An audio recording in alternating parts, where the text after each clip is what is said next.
You guys could talk about chance I'm starting a podcast. Hi again, that was a couple of fuck-ups in a row, but finally I think we got this thing going. Here goes fucking nothing. My name is Phil, and this is a podcast that's still not named. I'm introducing three of my college friends, all former rugby players, and I just want to say, let's fucking go. Here's Zach. Hi. Andrew. Hello. And Kevin. Oh, no. And he needs to speak into the microphone. That's what I told him. Yeah, well, I wanted to start this podcast with the intention of inspiring my close friends to read and write more. I personally value literature as one of the highest forms of art and information sharing, and want to share the admiration of all the things lit and hope that all these things that can inspire my people, my friends, to pick up a book that they wouldn't have ever picked up, or listen to something that they wouldn't have done before, or even write. I have a Kindle. You do, and you read a lot. Phil, what do you consider a book we never would have picked up? Well, you're going to learn a little bit about something that's a little less obvious right now. Some of the obvious topics on this lit podcast are going to be things like biographies of writers, literary movements, and deep dives into books. But sometimes you get a fellow like the topic of this podcast that is just literary adjacent. It doesn't really fit to any of those major categories, and his life influenced literature and is still felt today in a big way that you possibly cannot imagine. Have you guys heard of Archibald, Willingham, DeGraffenreid, Clarendon, Butt? He's my uncle. Hard no. Well, Archibald Butt, spelled B-U-T-T, was born on September 26, 1865 in Augusta, Georgia. I'm surprised you guys aren't making fun of his name already. His name is Archie goddamn Butt. That was holding on for this one so fucking long. It's a great name. I'll arch your ass any day, Phil. That's okay. Well, that's going to be a comment you're going to regret later. Always appreciate a good butt. Thank you. Yeah. He had three brothers, two older, one younger, as well as a sister. And his father was named Josiah Willingham Butt, and his mother was Pamela Robertson Boggs. Was his sister Anita?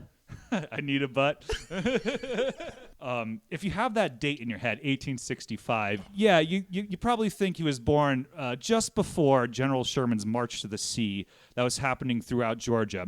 Augusta was ultimately spared from that, but General Sherman utterly destroyed the South with scorched earth tactics, which the South totally has gotten over after 150 years later. There's no hard feelings that ever been felt, and that's why when I was driving on the border town in Vermont recently, next to the crossing, I totally did not see a Confederate flag next to the "Don't Tread on Me," the snake flag, next to a Trump flag, because that just didn't happen. This is not going to be a story about a Southern man finding out that he's holding a bitter grudge on the U.S. for kicking them in the fucking ass or in the butt for being traitors. It's only important because the military will have a huge influence over this guy's life.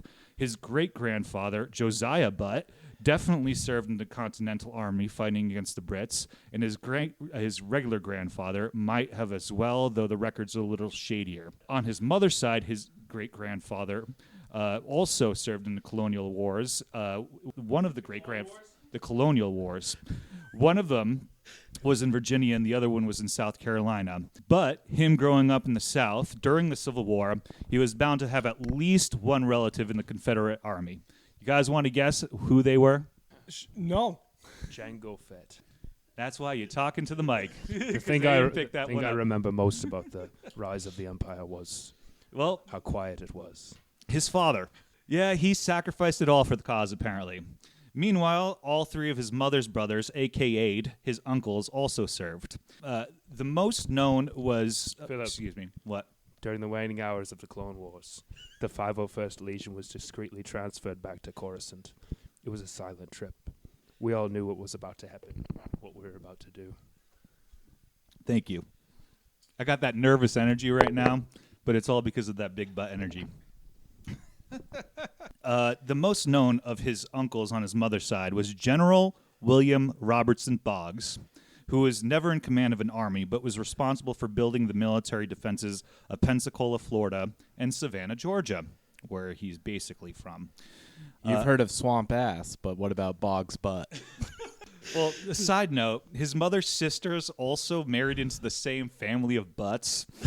Archibald's uncle and his brothers married into the same Boggs family, which is just wild. Those sisters couldn't keep their hands off them Butts. I couldn't find much about his early life other than the family kind of grew up poor, which makes sense for the time of the South. All jokes aside, it was absolutely devastated because of the Civil War, and they fucking deserved it. And Reconstruction did not go nearly as far as it should, with a large chunk of the blame being the Southern politicians, but this is not a politics podcast. It was a shitty time for those butts. And everybody around them. If only they had a Hello Tushy. Oh, my God. First ad read. What is known is that when Archie was 14, his father died. You want to make a butt joke now? I'll close that hole later. Thank you. That's the best one so far. He had to leave school to get a job to help support his family. His mother wanted her kids to get an education, particularly because she wanted Archie to go to the clergy for whatever goddamn reason. He got financial help from a close friend of his mother's who was named Reverend Edwin Weed. It's not the only help he got. He was an Episcopalian minister, and he ended up attending the University of the South in Sewanee, Tennessee. When I was reading about Archie's mother's relationship with the Reverend Weed, some of the sources made it sound like there was something going on there, like some innuendo shit, but I couldn't tell if there was anything physical. It just seems like they were just very, very good friends. And if you know anything about the Butts, we're going to learn about some of Butt's very, very good friends. Such as the taint? All right, there you go. To help support Archie and his siblings and help pay for college, his mother ended up being the school's librarian, where she could also live on campus rent-free, which is the beginning of the trend of a very unreasonably close relationship between mother and son. Butt to butt. Butt to butt. Oh, well, Boggs to butt. That's your Boggs butt joke. I'm going to fill in right there.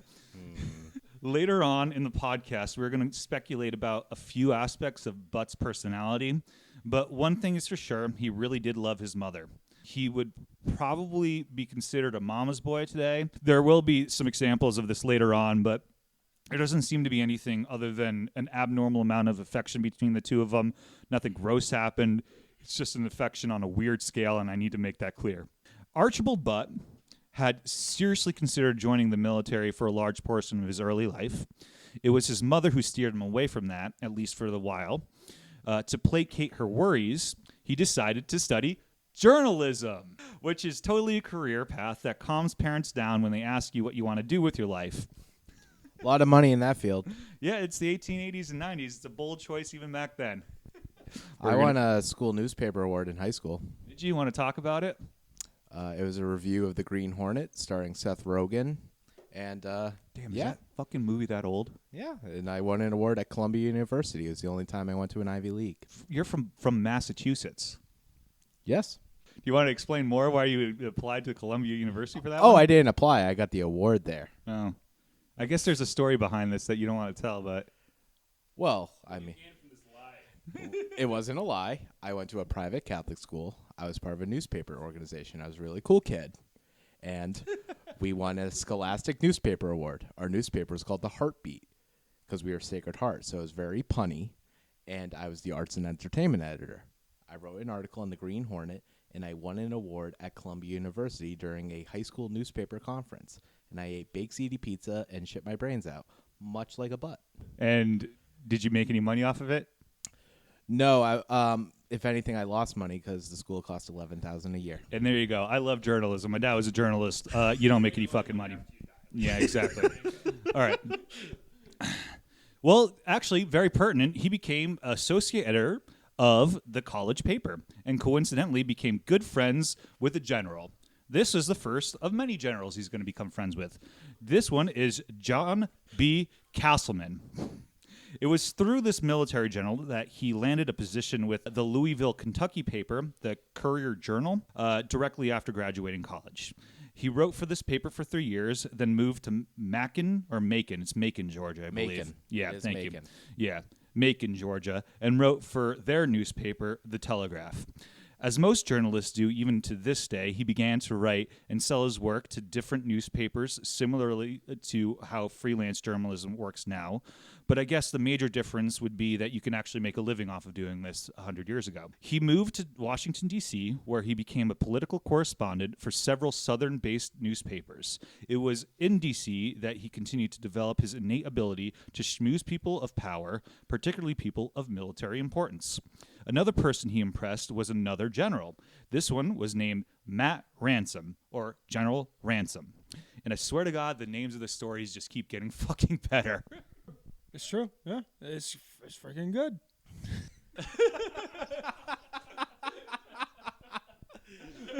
Kevin has a credit score of 234, so he will never be getting a ransom for him. Credit Karma says. Yeah, he put a mic to his face. Karma is not reputable. Experience says I'm 238. Second ad read of the podcast. Credit Karma. God, if I got fucking ads by Credit Karma, I know my life is A, good, and B, bad. I'm holding out for Blue Chew. Oh, my God. I can't wait till my lip roaster is my fucking thing. So I just want to so far for names we got Butts, Boggs, Ransom. What else we got going on? Castleman, that's a good one. There's a nice river, the Castleman, over down in Pennsylvania, in Old Turkey Foot. Meets up with the Youghiogheny. We're heading north, folks. Here we are in Bangor, Maine. No, it's a lovely piece of land. You got the Castleman River, confluences in Confluence, Pennsylvania, with the Youghiogheny. Beautiful piece of land, feeds in the lower Yacht.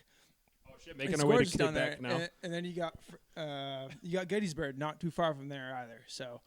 Oh, God, the Gettysburg. All right, going back to the story because of the Civil War that we were talking about. We're talking about General Ransom. He was of North Carolina, was appointed as an ambassador to Mexico. Mr. Butt, at this time, was chosen to be his secretary. This was his first appointment in the long career of public service of the U.S. of motherfucking A. He also begins writing his first and only piece of fiction at this time. You know, Phil, many secretaries are hired for their butt, but this guy was hired because his name is Butt. Thank you very much. I was waiting for that. Of all the places at this time, Mexico wasn't really a bad place to be stationed for a foreign ambassador. This was the late 1890s and still right in the heart of the Perreault, which is exactly how you pronounce that. It was a time when General Porfirio Diaz ruled Mexico as president for 3.5 decades, which saw huge foreign investments from U.S. companies, and the influx of capital and wealth disproportionately went to rich elites, particularly white elites from the United States, and especially in cities like Mexico City. It was also a time of relative stability because President Diaz did not have what you would call a light touch on political opposition or lawbreakers. He adopted what was called, and I'm not joking, it's literally translated as the bread or bludgeon policy. And it's hard to believe that Mr. Butt and General Ransom didn't see some fucking shit. I think if Nate Diaz was president, it'd be the coolest fucking thing. Nate Diaz, can you enlighten me? I'm an idiot about these popular stuff. He's a UFC fighter. Is he a UFC fighter? Yeah. Okay, you would be great for like 10 days, and then the CTE would come up. That's dude, we'd be at war. I mean, CTE is real. Yeah. Enlightening stuff everywhere. When he returned from Mexico, he finished writing a novella called Both Sides of the Shield. The book was about a young Boston newspaper reporter who is sent to cover the post-Civil War South. The reporter runs into an old Confederate colonel, and he charms a Confederate officer enough that he is invited to a dilapidating plantation that his family is struggling to maintain, which the inference here is because they don't have enough money to pay for the labor and could only maintain it for the free labor of enslaved people. The Bostonian falls in love with a colonel's daughter, tale as old as time, at least in 1889, but she doesn't fall in love with him immediately because he's a journalist that is covering the truth about the South, and she thinks it makes her family look bad. And she knows what journalists make for money. Yeah, she does, hopefully. I mean, they were poor. So she didn't really have one leg or two to stand on. He quits his job in the newspaper, becomes a wanderer, enlists in the army when the Spanish-American War is about to be declared, gets sick of typhoid fever, professes his love to the girl's brother who visits him, and then she forgives him and takes him back. This is some symbolism of a long longing for a glorious, destroyed South throughout the work, which is something that you can only be looked at as a seriously blind and ignorant if you think of Antebellum South as what it was actually built on.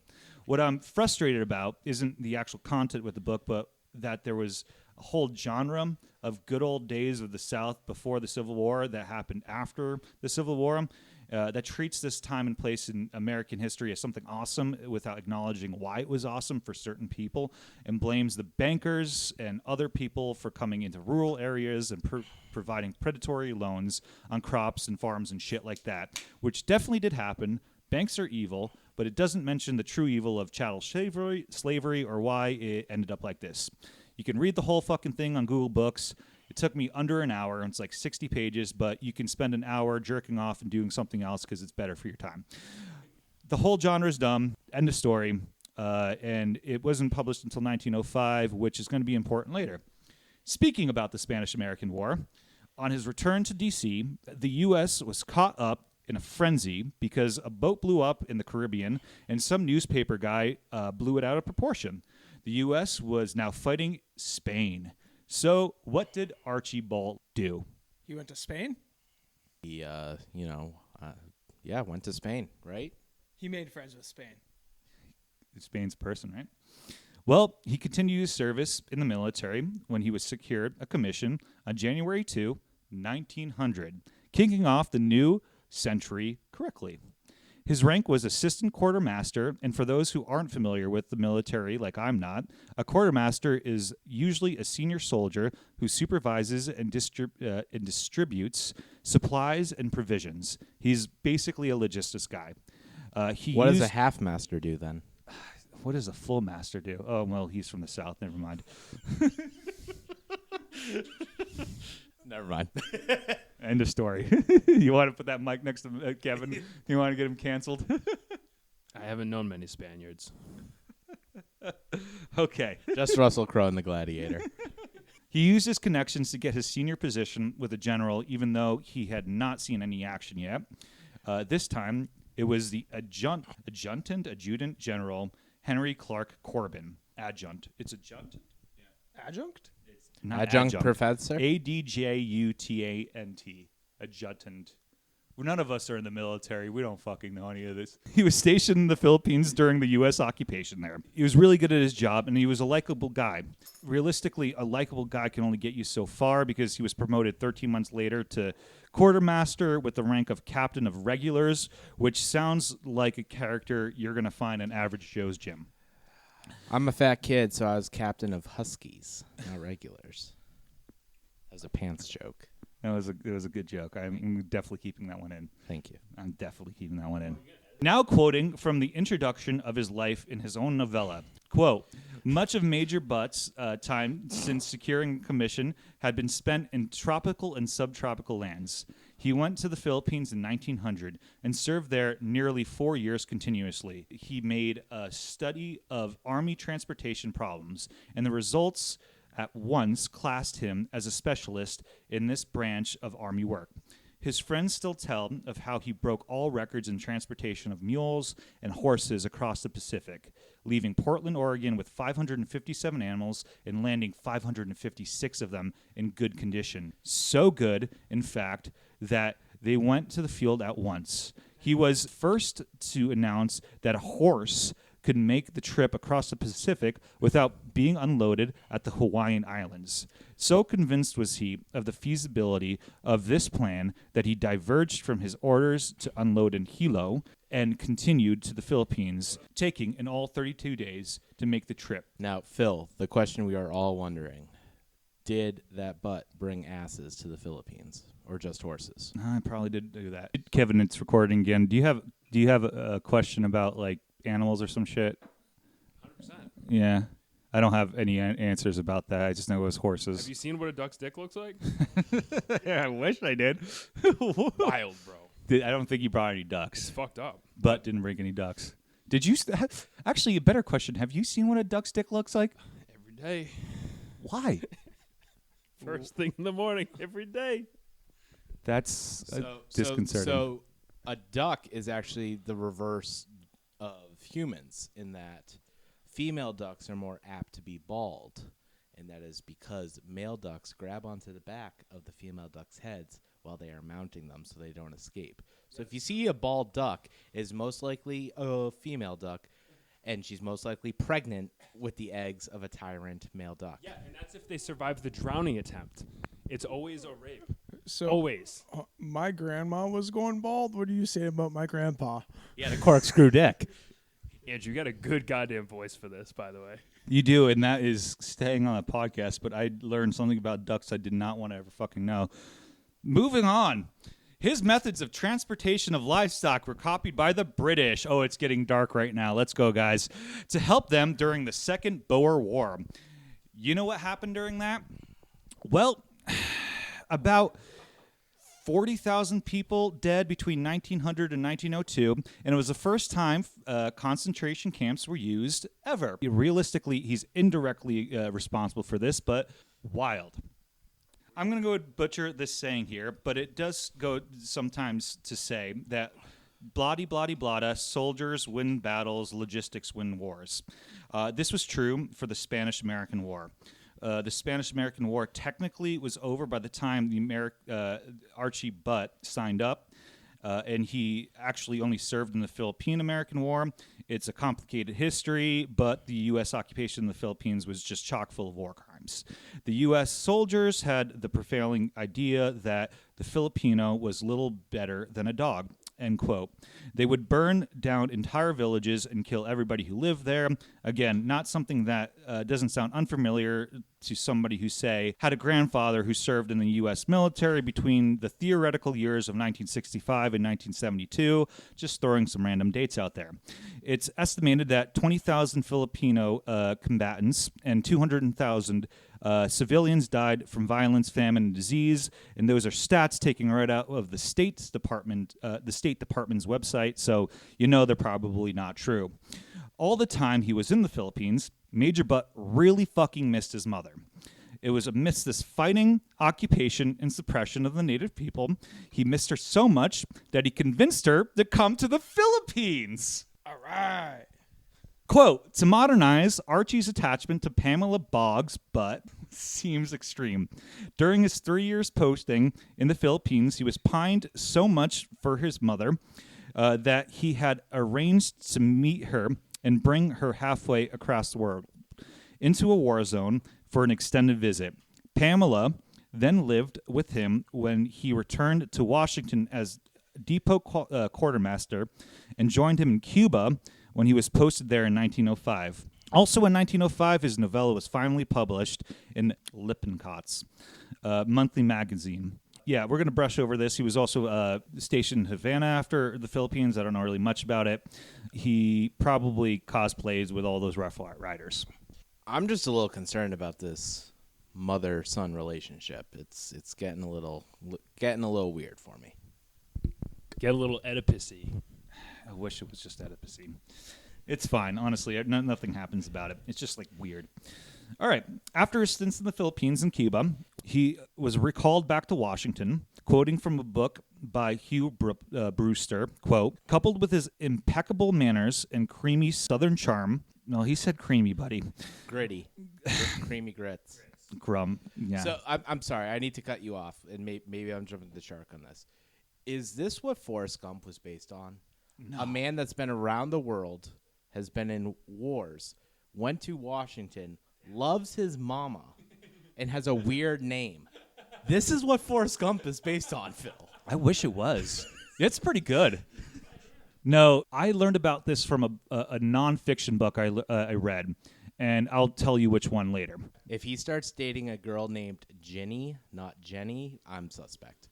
I'm going to quote from the beginning by this guy, Hugh Brewster again. Quote, coupled with his impeccable manners and his creamy Southern charm. Put some mustard on that one. Yum. Said it with his chest.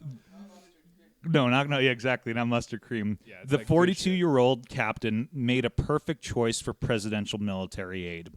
The position was primarily a ceremonial one, providing some uninformed pomp for ambassadorial receptions, showing some gold lace, as Archie Butt termed it. His White House posting began on April 8, 1908, and it wasn't long before Archie had endorsed himself to President Theodore Roosevelt, joining him for vigorous games of tennis and on horseback jaunts in Rock Creek Park.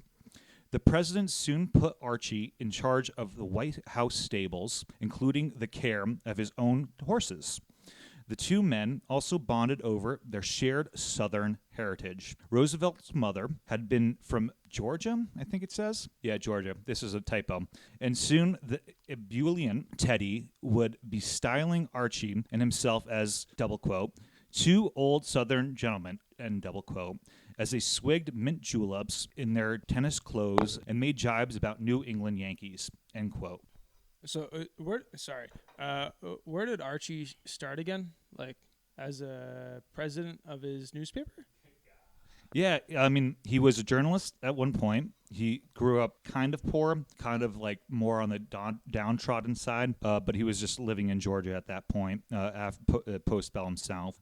Yeah, and then just got some connections through some generals and found his way into the presidency. So once again, like Forrest Gump, he's now met presidents. Yeah, and now he's, drinking mint juleps with Teddy. With Teddy. Fun fact about Teddy Roosevelt, he is one of the earliest known success stories of beating asthma. What? Teddy was born with very debilitating asthma. He was born with a lot of and fucked up he shit, was right? a sickly child, and more or less with medicine at the time and sheer willpower, he became what we know as one of the most sporty, athletic presidents, and is been known for being an outdoorsman, even with his asthma. No matter your political views, he did a lot in terms of nature and all of that jazz. We'll just skip over the hunting and poaching for now. He's a mixed bag, I'll say that. From Teddy Bear to Teddy Bad. He is definitely a product of his own person. Say that again? It's also guessed that one of the reasons why he was appointed by Roosevelt is that Roosevelt read his novella and fucking loved it. There was something of a running joke between the Roosevelt and Archibald Butt that would make fun of a different cabinet member who was a dour, serious Bostonian. So there's that theme again, making fun of Bostonian people, which we have two people born basically in the greater Boston area and two people not, but one of them is also a New Englander. How do you feel about being made fun of by Teddy Roosevelt and being a dour Bostonian who actually ran the country at the time? Listen, I don't have asthma and I have perfect eyesight, so screw you, Teddy. I mean, Physical specimen you are, Andrew. frankly, I'm sick of seeing fucking mass holes in my state. And that's a New Hampshireite, so there you go. He was soon beloved by everybody in the Roosevelt family, including First Lady Edith Roosevelt and all of the children, and would frequently visit their home in Oyster Bay, Long Island, because, of course, they had a house in Oyster Bay, Long Island. He wasn't a fucking Southerner. When Archie's mother passes away, eventually, the Roosevelt helped him through his grief and arranged a cruise on the presidential yacht. So when he got back to work, they took him on a fucking yacht for a day. This probably helped him in the short run, but Archie would never, ever think about his mother in a negative way. He was constantly thinking about her and wished to be in her presence for the rest of his life. Quote, even years after her death, Archie thought of his mother daily, surrounded himself by her photographs and mementos of her. Did he fit into her dress as well? You're going to regret that joke.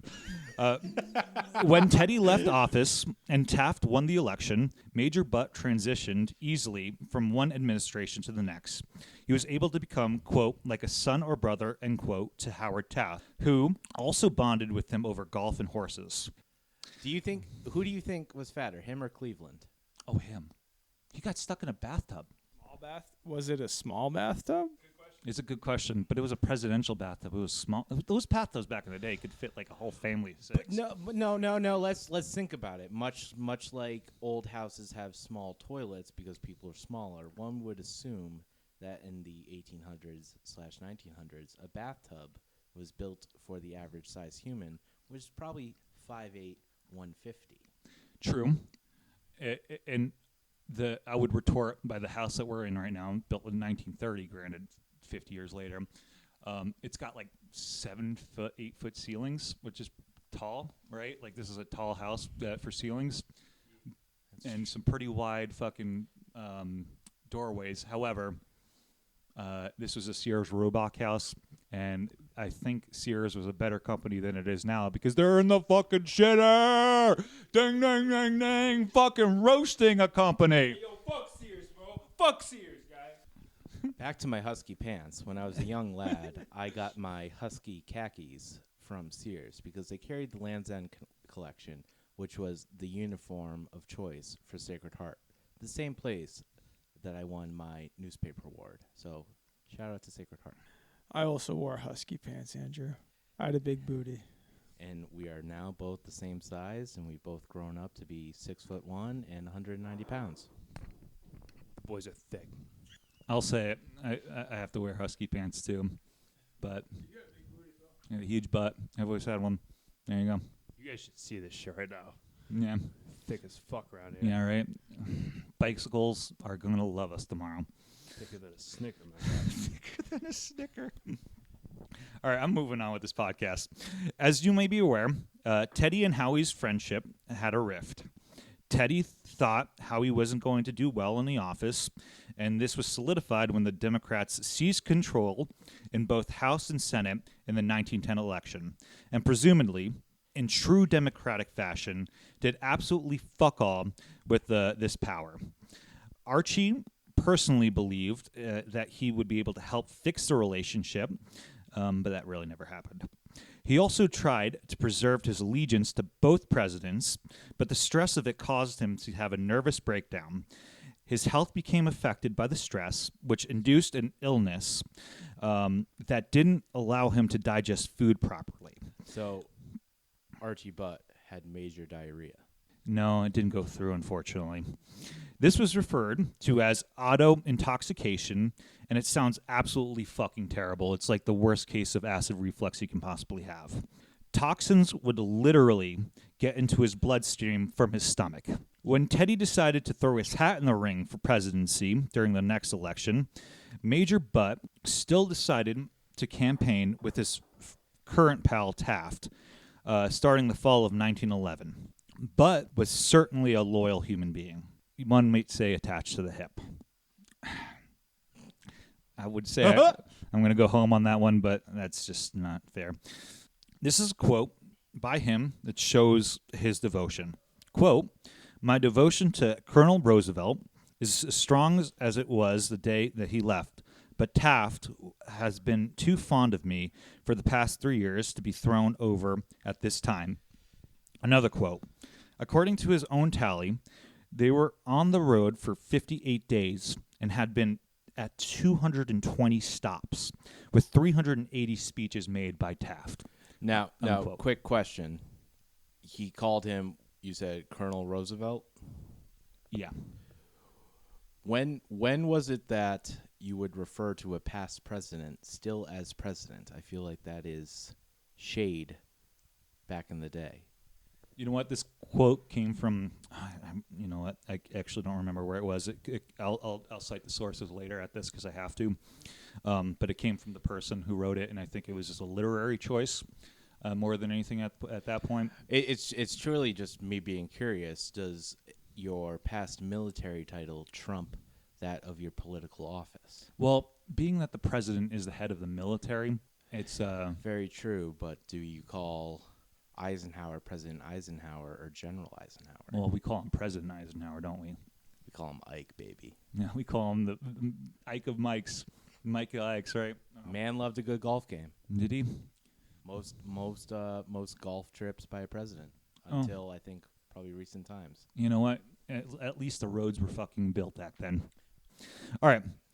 It was the stress of campaigning with Taft, trying to remain loyal to two bold personalities. Well, Taft wasn't that bold, but, close enough, that needed him, and his health issues that he decided, finally, to take a holiday to Europe to relax in early 1912. It's a good time to be in Europe. Before moving forward with our story, I wanted to add a little bit about Archie's personal life outside of being in the military. He was absolutely part of the elite class, even though he didn't come from the same kind of wealth or ended up achieving that kind of wealth. He was very well loved and very well versed in high society.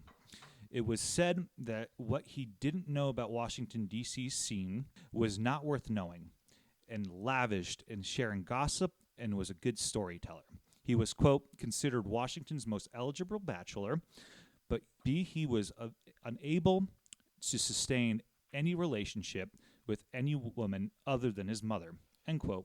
He also consistently moaned about his bachelor lifestyle and how difficult it was. He said that it was, quote, a miserable existence, end quote. However, this doesn't stop him from keeping a well-furnished and upkept mansion on 2000 G Street Northwest that was staffed by a cook and Filipino houseboys. He also rented out his rooms to other, quote, bachelors, unquote. Culturally, in the late 19th and early 20th century, it was unusual for men, especially for those who had some sort of status, to be single. Even if the marriage was an unhappy relationship, it was unexpected for men to be married. Women had a different standard. It was not as looked down upon for a woman to be single and for women to live together in something called a, quote, Boston marriage, unquote. This came from a novel from Henry James called The Bostonians, of two women living in a marriage-like relationship published in 1886. Him being unmarried led to some suspicious rumors and some allegations. One of these renters in his mansion was a writer named Francis Davis Millett, who co-wrote the book with Mark Twain called The Gilded Age, which is what we now call the period of time of history that he lived in. Frank Millett, as he was more known, was married, and his wife did not live with him in D.C., was a D.C. socialite and an important figure in D.C., and a complete piece of shit. He will have his own episode one of these days, hopefully.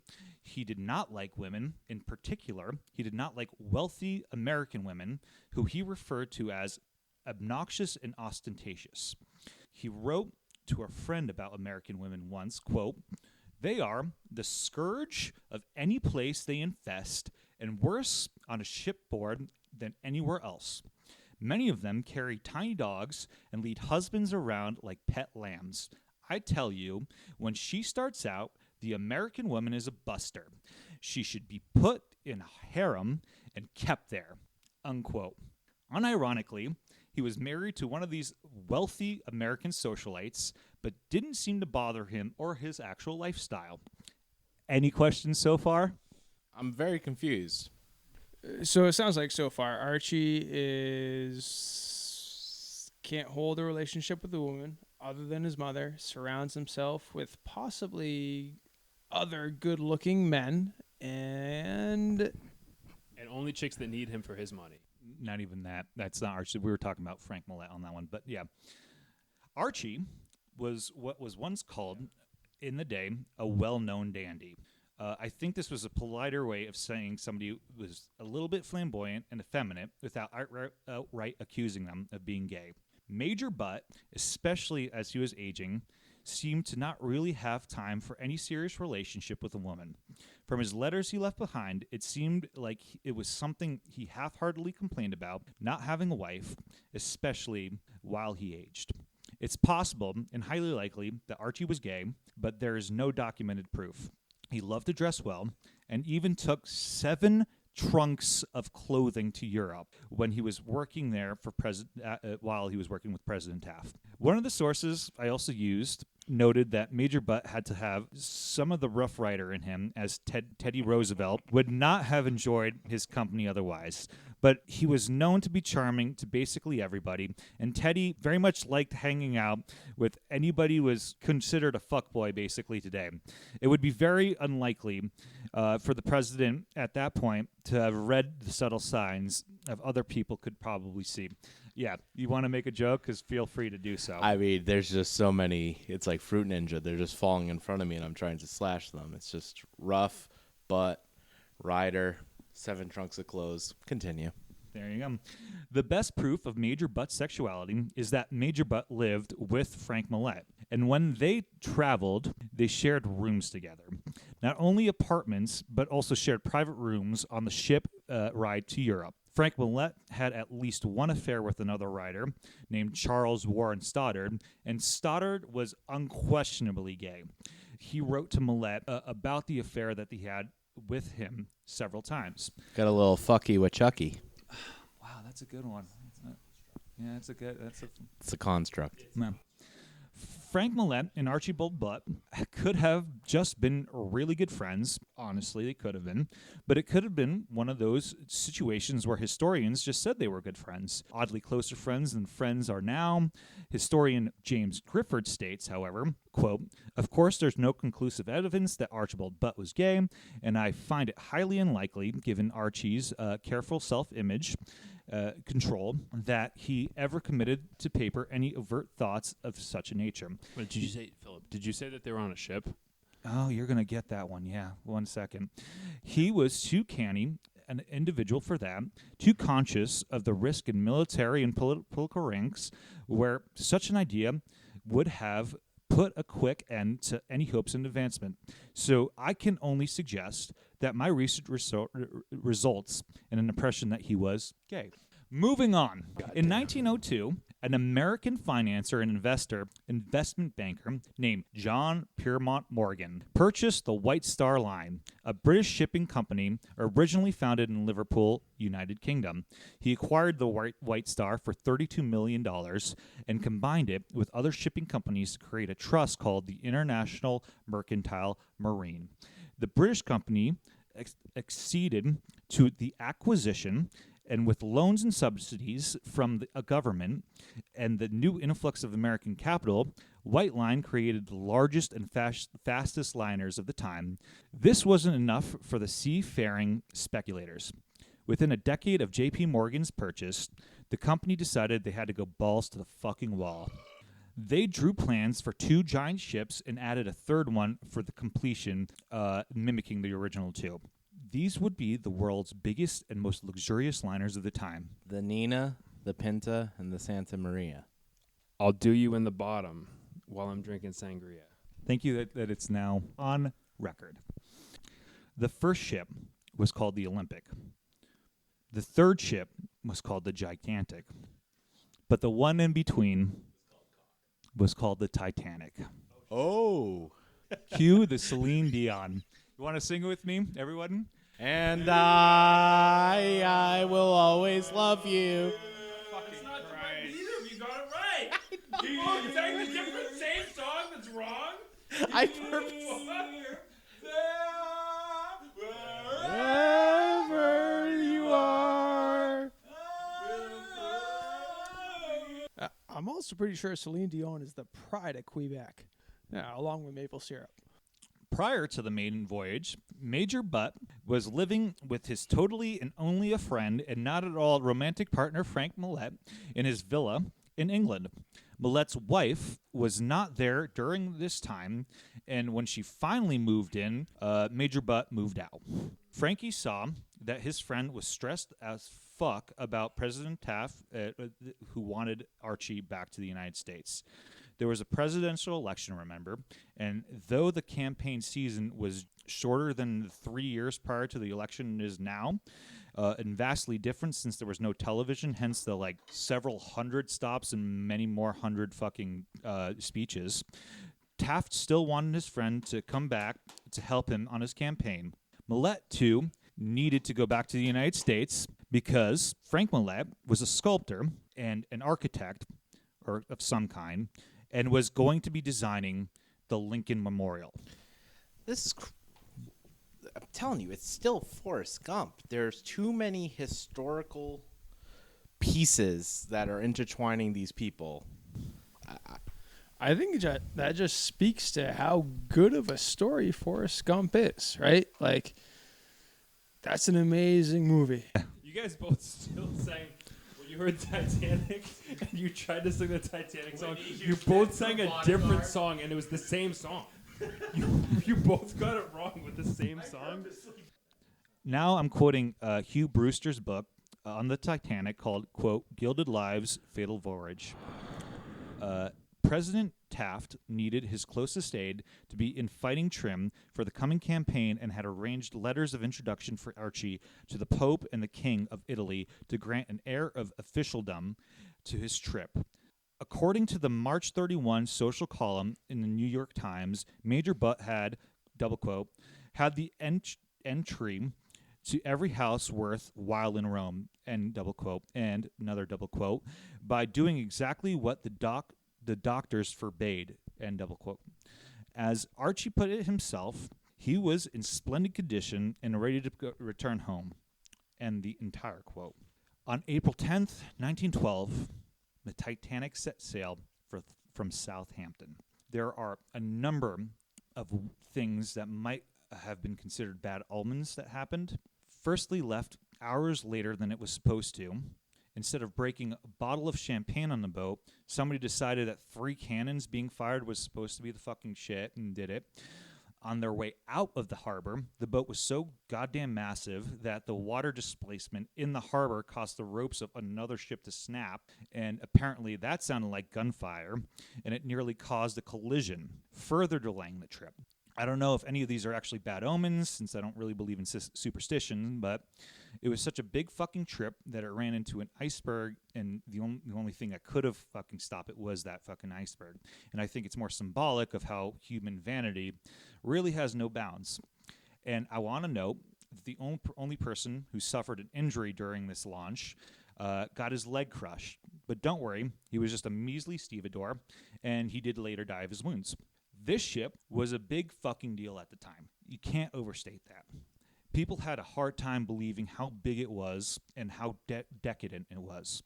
It carried some of America's most elite elites, and even they were like, whoa, this is a big fucking deal. Quoting from the same book, Gilded Lives, Fatal Voyage, this is one of the passengers said before the boat left, quote, it is a monster, and I can't say I like it, as I feel as though I were in a big hotel instead of a cozy ship. I was going to make a joke about the guy from Titanic, and then I forgot the actor's name. But Leonardo DiCaprio. No, I think that was a quote from Billy Zane. Who's Billy Zane? The bad guy in Titanic. You're right. He wouldn't forget Leo. Billy Zane? Who doesn't? He's a very prominent bald actor now. Billy Zane. No, Billy Zane is the best one-off character in Zoolander. He backs up Zoolander against Owen Wilson. Fuck you, Hanson.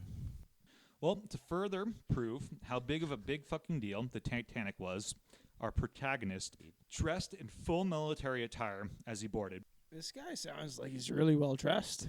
Insanely well. Surprisingly, and I guess not surprisingly, J.P. Morgan was actually supposed to be on the ship, but instead he went to a French resort named Oh Le Bon. Did Wells Fargo beat him out for it? To go enjoy the sulfur baths and shack up with his mistress. It's one of these strange what-ifs in history, but honestly, he was already in his mid-70s at the time, and he may have been canonized as dying a tragic death rather than dying in his sleep of a nervous malfunction, effectively, that caused his throat to get so irritated that he couldn't speak or swallow. And I think that is a better death for a person like J.P. Morgan. We all know the story of the Titanic. The ship hit a big chunk of ice in the middle of the ocean, something that probably will never be an issue in our lifetimes pretty soon. The ship sank, and Kate Winslet let a then 23-year-old Leonardo DiCaprio to drown to then permanently live a life of never dating anybody over the age of 24. Our protagonist was playing cards with Frank Millette and 2 other people when the ship hit the iceberg. They were so enveloped in their game, they hardly noticed the distressed signals, and somebody had to tell them how serious it was. Archie decided to go and change out of his evening attire and collect his letters before doing anything else. When they first began loading people on the docks, they allowed anybody of higher status who was ready to go. It was only later in the evacuation process that they were allowing only women and children to go. Granted, the Major's character wouldn't have allowed him probably to dock any of the safety boats before anybody else was saved. Archibald, at the end of the day, was a military man, and everybody said he died with honor. He was one of those 1,500 people who perished. Really? Yeah. He sunk that butt. That butt is the reason we have tides. That is not where I thought this was going. Yeah, that's So would you say? So this is my first time ever hearing about this certain this certain butt. Is he considered one of the most famous people to perish in the Titanic? Yeah, and we still have 2 more pages of afterthought with what's going on here with Archibald Butt's life, even though he's dead. Huh. So Archie's buddies was with him? Yeah, Frank Millette died as well. Fuck. Why didn't his butt make him float? It was bogged down. Oh, man, that's a good callback. All right. Well, now we're going to quote President Taft when he found out about Archie's death.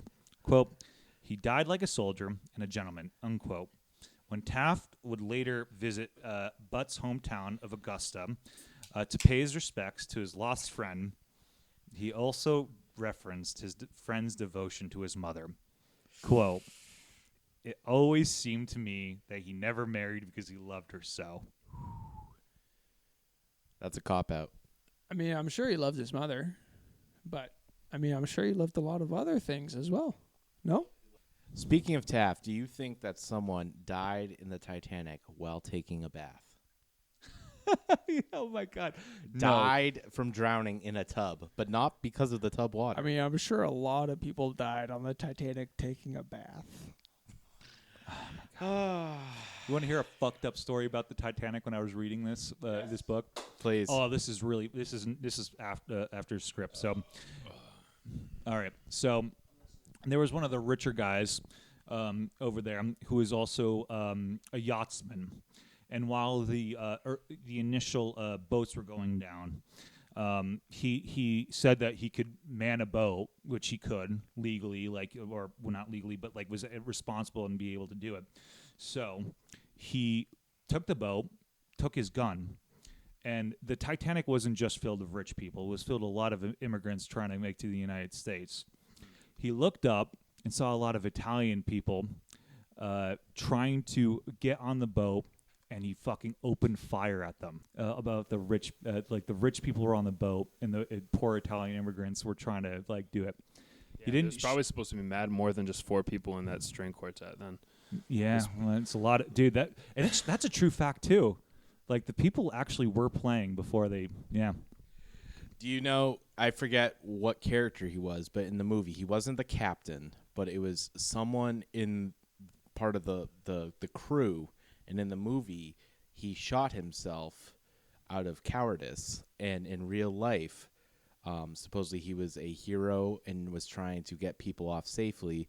And his family still to this day is, I don't know if they sued, but they are adamantly against the movie because of how they portrayed their ancestor as a coward in the movie. Yeah, I don't know because it's been a while since I've seen the movie. I have really no clue. I've only seen it once, but I just remember the still is of him. It was the dude with the white beard. No. The dude with the white beard was the captain, and he was portrayed fine. It was either like the first mate or something in the movie shot himself in the head, and in real life supposedly he just went down with. See, the ship. I absolutely hate this mythos of the Titanic because it's just ridiculous. Let's get over it. But there was another person on the Titanic, and I think it might have been the first mate, but it was somebody important who who managed to get himself shit-faced enough where he was there while it was sinking and managed to get to literally like the top part. You know how it like it nosedived down? Yeah. Got to there and then swam drunk in the frozen water for hours and survived that way. Yeah. Because he shot like a mother or something in the movie. Oh, right. He had to shoot someone, and it was like a mother or a kid or something horrible, and then he was like, "Fuck this," and he saluted and then shot himself. It might be the rich guy I was talking about, where I don't think he killed anybody. He might have, but yeah, there was definitely somebody who opened fire. He was trying to control the crowd. Yeah, who opened fire at somebody, like a bunch of like lower class people during the Titanic, and like there was no way they were getting onto the ship at that point. They were already lowering. He just was like mad with rage, and then he became known in history as a coward because he was in a boat of women and children at that point, leading the boat, and he was a man. Which, whatever, like all things aside, I probably would be like, again, one of those people who don't go on it, but the rich were able to get onto boats first, and that's what you need to know about the Titanic. Up until a certain point, there was a certain point where they said, you're 13, you're considered a man, you can't fucking come on this boat, even if you were a boy. Interesting. Were they showing like their IDs and their ye old licenses back then? Oh, yep, you're 12. Okay. Oh, this paper says you're 13. Go swimming. No, they were just looking at you and it's like, you got a little bit of hair on your fucking balls. That's how they did it. All right. I'm going to move on because we still have about 2 pages. Quoting an old book from the 19-teens called A Standard History of Georgia and Georgians, which I only looked at Archibald's name in this list. I can assure you there's going to probably be some controversial shit in there if you really looked. Quote, Major Butt incidentally remarked, double quote, my ambition is to die in such a manner as to reflect credit upon the name I bear, end double quote. He may not have recalled this wish amid the waters of the wild Atlantic on the night when his brave soul went out, but his ambition was fully realized.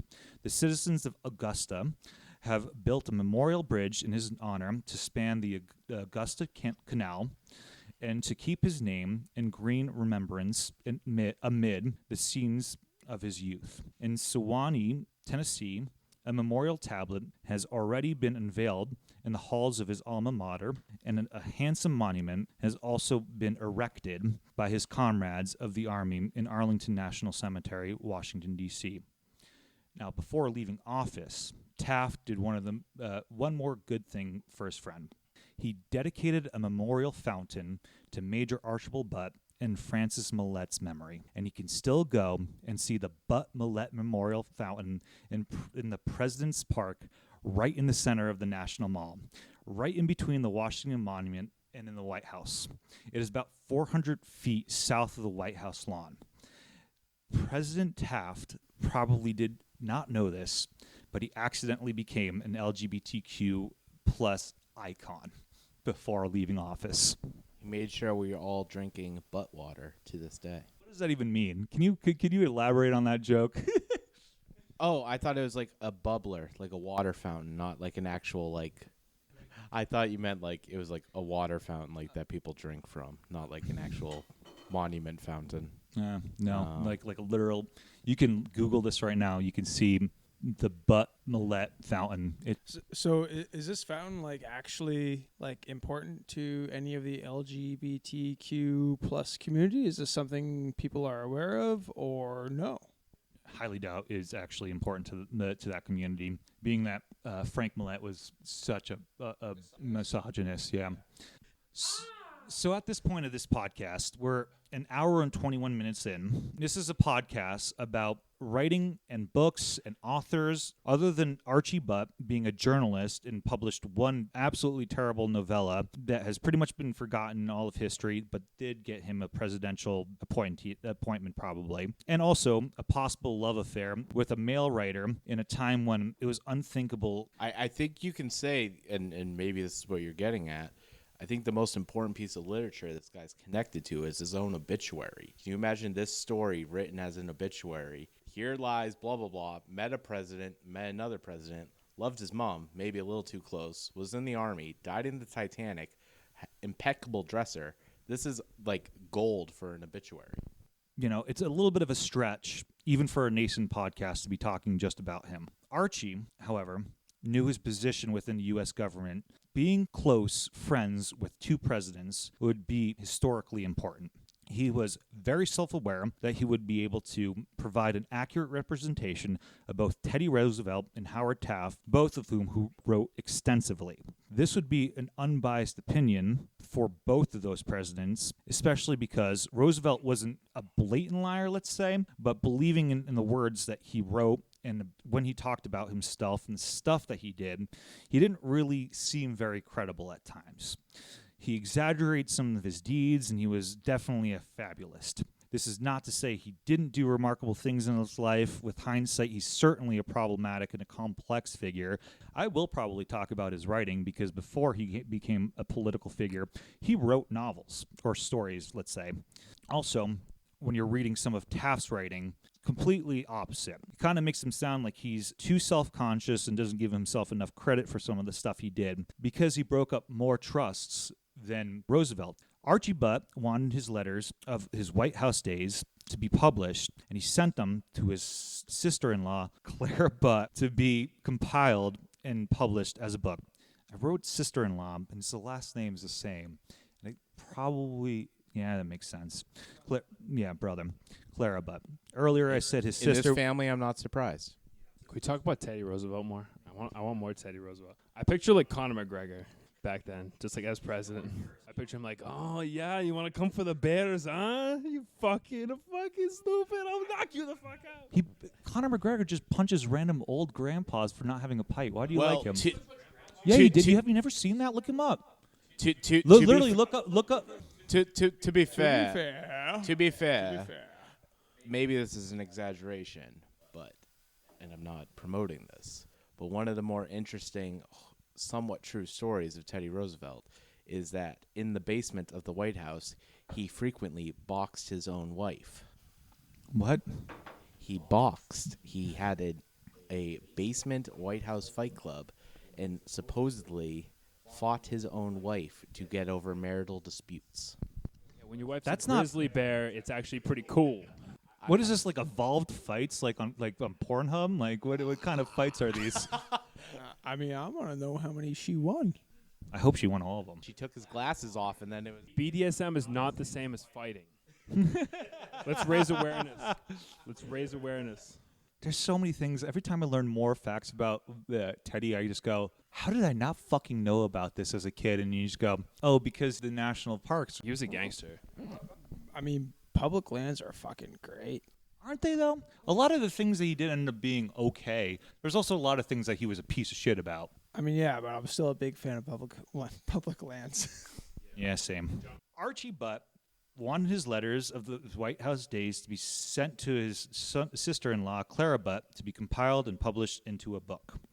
He never edited them before sending them, so what you read is the immediate reaction and the feelings he had at the time. Often after a long day of work, that's when he wrote.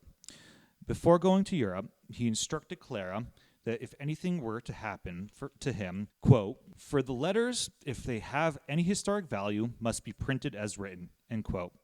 They were published first in 1924 as the letters of Archie Butt, personal aid to President Roosevelt. And again, a second set of letters were published in 2 volumes in 1930 after Taft's death, called Taft and Roosevelt, The Intimate Letters of Archie Butt, Military Aid. The books are incredibly rare now and very expensive because I tried to find them and buy them. But if you are interested in first-hand accounts of these 2 presidents, you can find them all online for free on Emory College's website. Archie is still widely used as a primary source for what is a fascinating time in American history between these 2 presidents and their petty bitch-ass fucking disputes that began the process of tearing down some of the biggest trusts and companies this world has ever seen until now, where Amazon and Google and certain people obsessed with the letter X own or can potentially buy everything. Furthermore, like many other historical figures, Archie Butt has developed a mystique where he is the main character now in several fiction books. People like to write about historical figures and exaggerate or fabricate what they did in real life because they speak to people in a way that is difficult to describe other than a type of fascination about what could have been. It's a trend in history that distorts our perception of these characters. Archie has become a character in many works of fantastical fiction specifically because of the important role he played being an advisor to these two presidents and his death at the Titanic. In my opinion, his life is a fucking crazy story that ends in one of the craziest tragedies in the pre-WW Uno era. There's no need to make some shit up, but writers be writing. If he hadn't died in the Titanic, I don't think we would have had as much fantastical work of Archie Butt. I mean, I think it just goes to show on that point, you see a lot of artists after they die, a lot of their works come to life.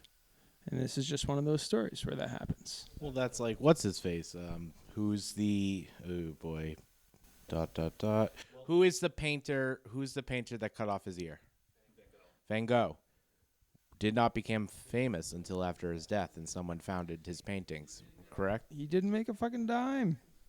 He didn't make a dime, and he also didn't cut off his full ear. It was just part. Yeah, bless you. I said this, and you didn't hear this yet because it's not published, and it was off the cuff remark about the first podcast I recorded, but it's the Kurt Cobain effect, right?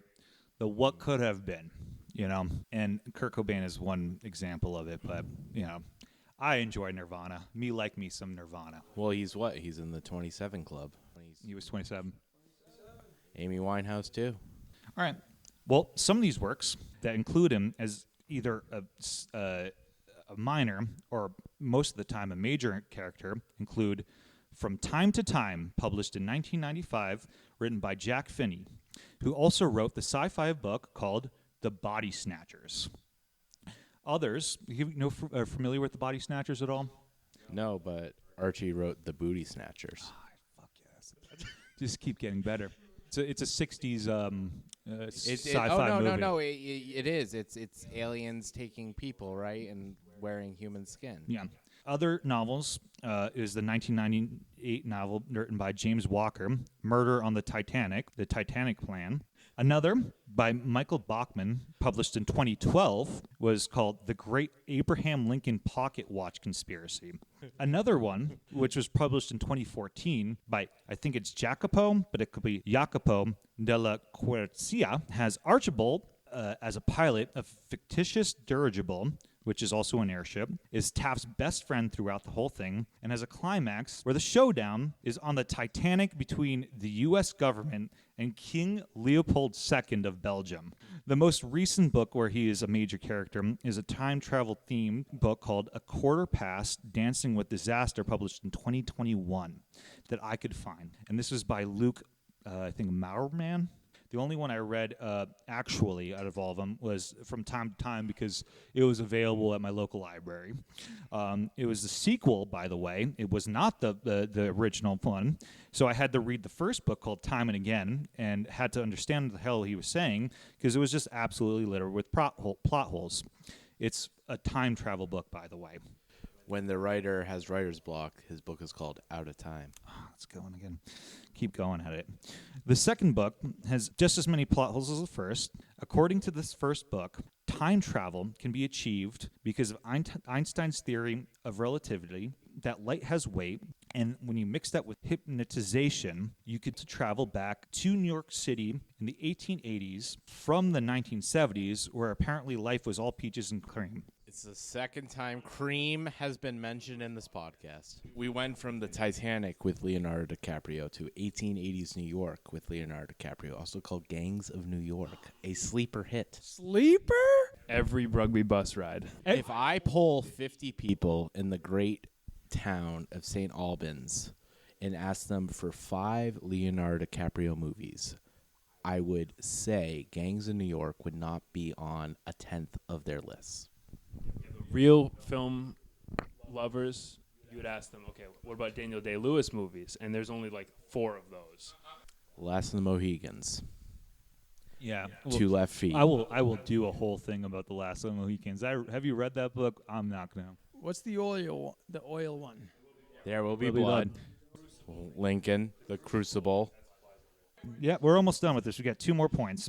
The second book has just as many plot holes. I think this book somehow inspired all the other books because a lot of them are all based on time travel for some reason. And there's like a floating dirigible here and there. And from time to time, which is the book with Archibald Butt that I actually read, the main character has to go back in time to try to prevent World War I. They try to do this by finding and preventing a mysterious Z from dying who was, spoiler alert, Archie Butt.